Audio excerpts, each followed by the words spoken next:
मैं समय हूं। मैं किसी की प्रतीक्षा नहीं किया करता। सृष्टि के आरंभ में जो प्रक्रिया चली है, ये महाप्रलय तक अनवरत चलती ही रहेगी। परंतु मैं इससे भी परे हूं। मानव चाहे कितना भी अपने आप को बुद्धिमान, शक्तिमान मान ले, किंतु अंत में वो एक दिन मेरा ही ग्रास बनेगा। मेरे विधान में कोई भी व्यवधान नहीं डाल सकता।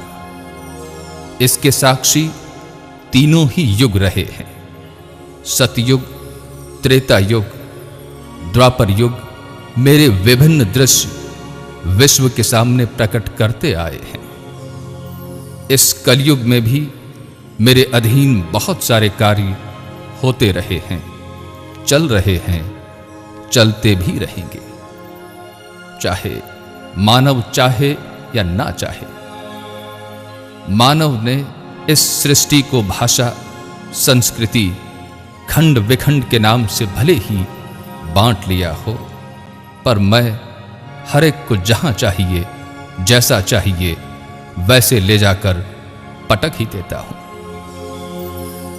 ऐसे ही पटका हुआ या भटका हुआ या पूर्व जन्मों के ऋणानुबंधों से बंधा हुआ एक कर्मयोगी की आप बीती जैसा मैं जानता हूं, वैसी ही प्रस्तुत कर रहा हूं।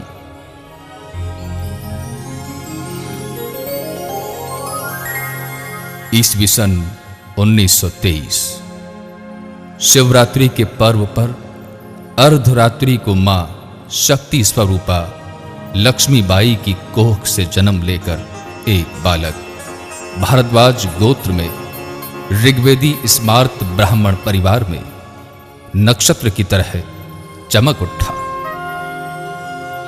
पिताश्री श्री कृष्णमूर्ति की तपस्या से प्रसन्न होकर सन्यासी वासुदेवानंद सरस्वती, जो टेम्बे महाराज के नाम से जाने जाते थे, स्वयं अवतरित होकर चौथी संतान के रूप में चारों युगों के चार स्तंभ में से एक थे।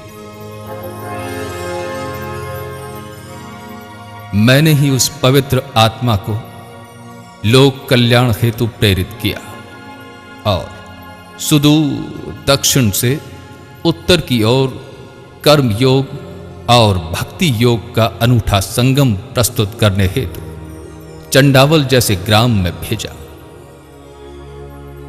जहां अतिक्रमण, शोषण, प्रताड़न अपने उत्कर्ष पर था। पाखंडी और अधर्मी लोगों को सन्मार्ग दिखाने हेतु एक महामानव अपनी कभी न थकने वाली यात्रा पर निकला, जो यात्रा आज भी अनवरत जारी है। मैंने ही उसे परमेश्वर की वाणी से संबोधित किया, तुम आए नहीं, लाए गए हो। अगर तुम कुछ भी नहीं खोते तो उसे हरगिज नहीं पाते, जिसको पाने में तुम्हें मेरे अंतराल का इंतजार तो करना ही होगा।